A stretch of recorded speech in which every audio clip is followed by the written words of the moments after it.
இது chilli masala ready mix போட்டு இதில் வந்து மீல் மேக்கரை அவிச்சு தண்ணி எடுத்துட்டு பச்சை தண்ணி ஊற்றி அதை வடிகட்டி இதை வந்து பாதி பாதியாக சிசரில் இதில் கட் பண்ணி இதுக்கு மேலே வந்து நம்ம இந்த பொடியை வந்து போட்டு பிணைஞ்சி வச்சிட்டோம்.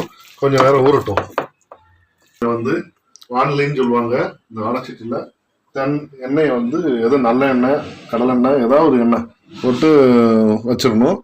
வந்து கொஞ்சம் மீடியம் ஃப்ளேமில் வந்து அதை கொதிக்க வைக்கணும். இப்போ முதல்ல நம்ம வந்து பண்ண போகிறோம்ல, அதுக்காக ஒரு பிளேட்டில் வச்சுட்டு ஒரு நியூஸ் பேப்பர் வந்து வச்சுக்கிறோம். நியூஸ் பேப்பர் விட்டுட்டோம்னா எடுத்ததெல்லாம் அங்கே போட்டோம்னா எண்ணெய் வந்து இதில் ஒட்டிக்கணும். பார்ப்பேன். இப்போ அடுப்பை பற்ற வைக்க போகிறேன். பற்ற வச்சாச்சு. இந்த பாத்திரத்தை இதில் வைக்கிறேன். இதுக்கு தேவையான அரிஞ்சு எடுத்து வச்சுருக்கோம். நம்ம பிணைஞ்சு வச்சதை கொஞ்சம் ஊற வச்சிருக்கோம். நல்லா பிணைஞ்சு வச்சிருக்கோம். பார்த்தீங்களா, மாவை போட்டு வச்சிருக்கோம். எண்ணெய் கொதிச்ச உடனே கொஞ்சம் கொஞ்சமாக போட்டு பார்க்கணும். நல்லா பொரிஞ்சு வச்ச உடனே இந்த அரியட்டி வச்சு எடுத்து அதில் போட்டுருவோம். எண்ணெய் கொதிச்சுச்சுன்னா லைட்டாக புகை வரும். அதை நம்ம தெரிஞ்சுக்கலாம்.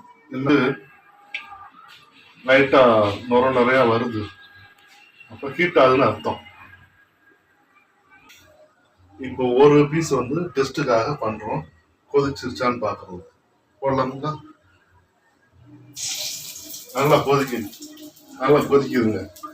அது எப்படி வருதுன்னு பார்த்துட்டு அதுக்கு தகுந்த மாதிரி நம்ம பொரிச்சு எடுத்துக்கலாம். இது பேச்சுலர் சமையல்னால டெஸ்ட் பண்ணி தான் செய்ய வேண்டியது இருக்குது.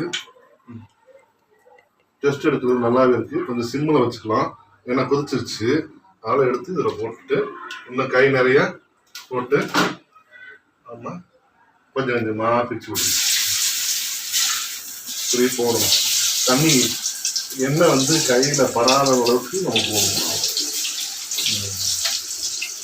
அவ்வளோதாங்க. இப்படி ஒவ்வொன்றா எடுக்கும் போது பொரிச்சு வரும்போது நம்ம எடுத்து போட்டுடலாம்.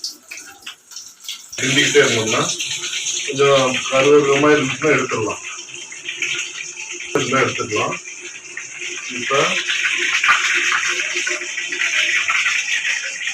ஒன்றும் ஒட்டாமல் இருக்கணும். ஒட்டி இருந்துச்சுன்னா அது வந்து வேகன்னு அர்த்தம்.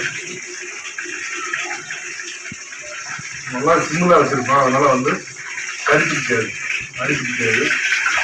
பாருங்க, இது வெடிக்கும். ஏன்னா இது வந்து தண்ணி பசம் அதிகமாக இருக்கும். வேக வச்சு இருக்கும். கொஞ்சம் தண்ணி பசம் இருக்கணும். இது இருக்கும். இந்த வேக வச்சதுனால கொஞ்சம் அழகாக கொஞ்சம் வெந்தவே போதும். பாருங்க, வெந்துருச்சு. இதை நாங்கள் எடுத்து போடுறோம். ரொம்ப மொறுமொறுன்னு நல்லா இருக்காது. இது வந்து சாப்பிட்டா அந்த வருஷம் நல்லா இருக்கும். வந்து தரமான சோயா பீன்ஸ் சில்லி ரெடி ஆயிடுச்சு.